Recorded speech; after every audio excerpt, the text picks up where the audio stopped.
नमस्कार मित्रांनो, प्रेमाची गोष्ट या मालिकेच्या आजच्या भागात आपण बघणार आहोत की इथे मुक्ता व सागर दोघेही संगच बोट करण्यासाठी आलेले असतात. तर दोघांनाही खूप घाई झालेली असते, त्यामुळे लगेच त्या दोघांचेही हात बॉक्समध्ये अडकतात. तर लगेच सागर म्हणतो, तुम्हाला ना सवय असे कुठेही घाई करण्याची आणि मग असे प्रॉब्लेम करतात.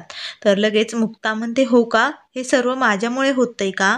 त्यानंतर इकडे सावनी माईंना सांगत असते, आता सर्व मुलांना केक कापून द्या म्हणून. मग ती लगेच हर्षवर्धनकडे येते. वर्धन तिला विचारतो, मग सावनी, आज तुझ्या मुलीचा बर्थडे आहे की काय? त्यावर सावनी म्हणते, नाही, माझ्या मुलीचा आज बर्थडे नाही, परंतु तिला अशा पार्ट्यांची सवय व्हायला हवी ना. तिला इथे करमत नव्हतं, त्यामुळे मी तिच्यासाठी ही पार्टी अरेंज केली. मी तिच्या शाळेत गेले होते आणि टीचरची परवानगी घेऊन मी तिच्या सर्व फ्रेंड्सला इथे बोलवलंय. ती किती खुश आहे ते तुला दिसतंय ना. तर लगेच हर्षवर्धन म्हणतो, हो सावनी, तुझी मुलगी अगदी तुझ्यावरतीच गेली. तिला ही पार्ट्या खूपच आवडतात, खूप खुश आहे. शेवटी असं तर आहे ना, निदान तुला डोकं तर आहे, तेवढं डोकं चालवलंय तू. तर लगेच सावनी हर्षवर्धनकडे बघते आणि म्हणते, हे सर्व मी सईला आपल्या बाजूने वळवण्यासाठी केलंय हर्षवर्धन. निदान ती इथे खुश राहील, मग तिकडे जाण्याचा हट्ट करणार नाही. त्यानंतर इकडे बाबू काका पोरू काकांना म्हणत असतात, पोरू भाऊ, ही लाईन पुढे का जात नाहीये? चला बरं आपण पटकन बघून येऊया. तर लगेच ते दोघेही खिडकीतून डोकावतात. तर बघतात तर सागर आणि मुक्ता दोघांचाही हात त्या बॉक्समध्ये अडकलेला असतो. तर सागर म्हणत असतो, हे सर्व तुमच्यामुळेच झालेलं आहे. तर लगेच मुक्ता म्हणते, तुम्हाला जरा धीर धरवतोय का? आपण काढण्याचा प्रयत्न करतोय ना. तर ते दोघेही खिडकीतून बघून एकमेकांकडे बघत असतात. मग मुक्ता सागरला म्हणते, हात जोडा. तर सागर म्हणतो, तुम्हाला काही कळतंय का? इथे माझा एक हात गुंतलाय, हात कसे जोडणार? तर लगेच मुक्ता तिचा हात वरती करते आणि म्हणते, असा हात जोडायचा आहे. मग लगेच ते दोघेही त्या बॉक्समध्ये हात जोडण्याचा प्रयत्न करत असतात. तर हे सर्व बाबू काका व पोरू काका डोकावून बघत असतात आणि म्हणतात, ते म्हणतात ना, देव स्वर्गातून गाठी बांधत असतो, परंतु आता आपल्याला या दोघांची गाठ बांधायची आणि यांच्या प्रेमाला सुरुवात करायची आहे. तर मग लगेच सागर व मुक्ता हात जोडून बरोबर हात बाहेर काढतात आणि एकमेकांकडे बघत असतात. तर हे बघून पोरू काका आणि बाबू काकांना खूपच आनंद होतो, कारण आता या दोघांची जोडी प्रेमात कशी वळवायची हे त्या दोघांनी पूर्णपणे ठरवलेलं असतं. त्यानंतर इकडे सावनीच्या घरी सईचा मित्र म्हणत असतो, चला आता मला जायचंय, माझे पप्पा आलेत मला घ्यायला. तर लगेच सई म्हणते, अरे थांब ना, एवढ्या लवकर का जातोयस तू? तर तो म्हणतो, नाही, माझे पप्पा आलेत, मला जावं लागेल. तर सई खूपच नाराज होते आणि त्याच्याकडे बघत असते. तर लगेच तिकडून हर्षवर्धन म्हणतो, तुझी मुलगी ना कधीच खुश होत नाही, तिच्या चेहऱ्यावरती कधी आनंद दिसतच नाही, एकदम तिच्या बापावरती गेली, चेहरा सतत पडलेलाच असतो. तर लगेच सावनी तिच्याकडे बघत असते. तर हर्षवर्धन म्हणतो, सागर वरती गेलेली आहे ती एकदम. सागर सारखा कायम चेहरा पडलेलाच असतो तिचा, कधीच तिच्या चेहऱ्यावरती आनंद दिसत नाही. त्यानंतर इकडे सोसायटीत वोटिंग झालेलं असतं आणि रिझल्ट लगेच कळणार असतो. तर लगेच जाते की आपले नवीन सेक्रेटरी आहे कोळी साहेब. तर लगेच सर्वांना खूपच आनंद होतो. इंद्रा सर्वजण खूपच खुश होतात, मात्र माधवी खूपच नाराज होते. तर लगेच बाबू काका म्हणतात, तुम्ही मला सेक्रेटरी केलंय, परंतु एवढी मोठी जबाबदारी मी नाही घेऊ शकत. त्यामुळे आपल्या सोसायटीचे सेक्रेटरी म्हणून एकदम अनुभवी माणूस हवाय, आणि तो म्हणजे आपले पोरू भाऊ.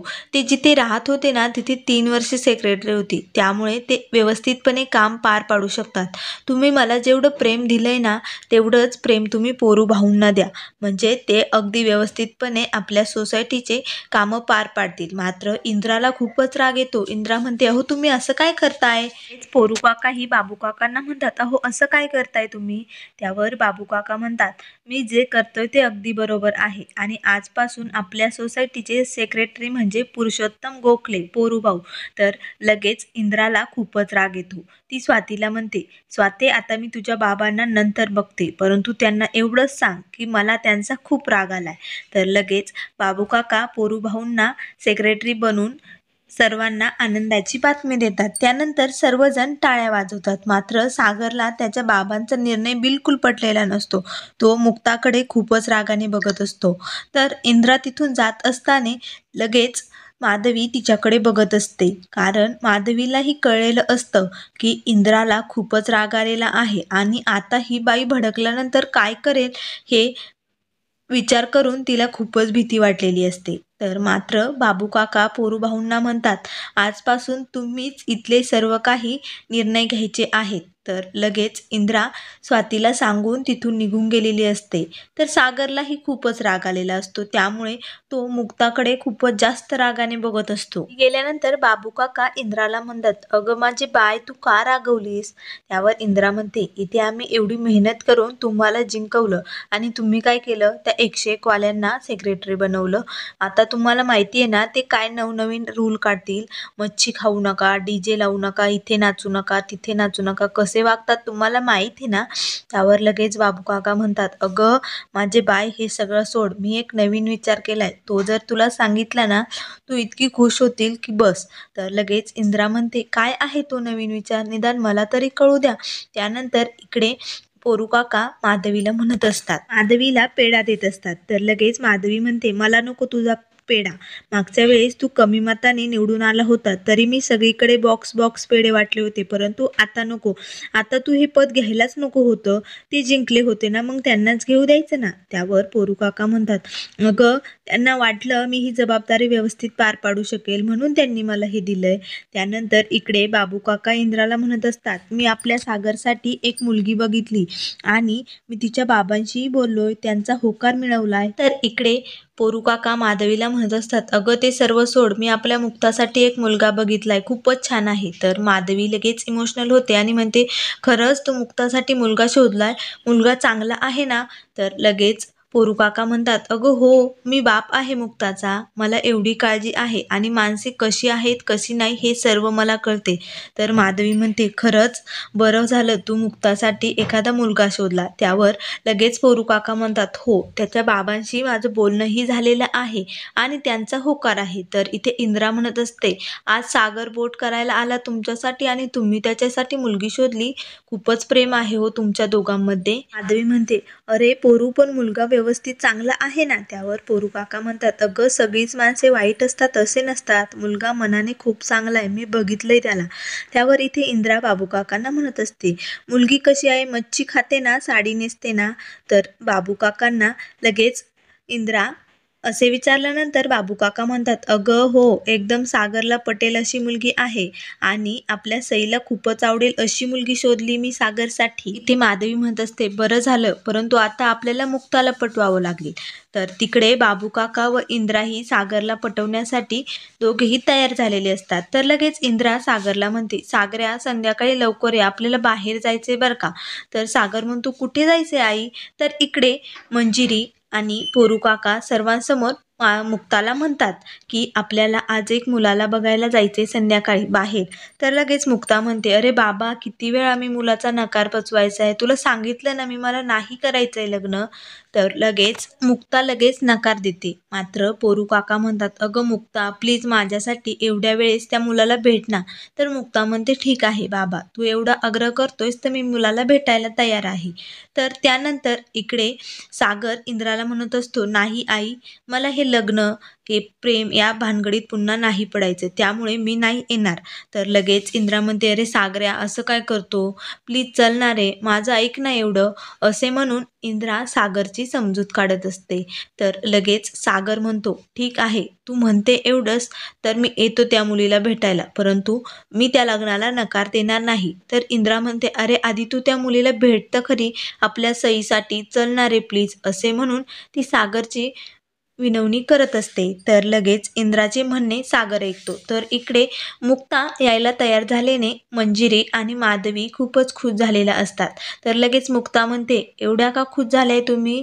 मी फक्त मुलाला भेटायला होकार दिलाय, लग्नाला नाही. अजून खूप वेळ आहे, आधी भेटून तर घ्या. तर लगेच मुक्ता आतमध्ये जाते. तर माधवी म्हणते, अरे पोरू तू तर सिक्सरच मारला, खूपच मस्त. मुक्ताला कसं काय तयार केलंय मला तर काही कळतच नाही. तर सर्वजण भेटायला जाण्यासाठी तयार झालेले असतात. तर माधवी मात्र खूपच झालेली असते, कोण मुलगा बघितला हे तिला माहीत सुद्धा नसतं. त्यानंतर इकडे सईचे फ्रेंड सईला विचारत असतात, ही तुझी मम्मा आहे आणि ते तुझे पप्पा ना? तर सई म्हणते, हो ती माझी मम्मा आहे, परंतु ते अंकल माझे पप्पा नाहीये. माझे पप्पा तर माझ्या घरी आहे. मी इथे थोडे दिवसासाठी मम्मीकडे राहायला आलेले आहे. तुम्हाला बघायचे का माझे पप्पा? मग लगेच सई माईंच्या फोनवरून सागरला फोन करते. तर लगेच सागरला व्हिडिओ कॉल केल्यानंतर सर्व मुले सागरला बघण्यासाठी जवळ येतात. तर लगेच सई म्हणते, पप्पा हे बघा, हे माझे सर्व फ्रेंड आहे, त्यांना तुम्हाला बघायचंय.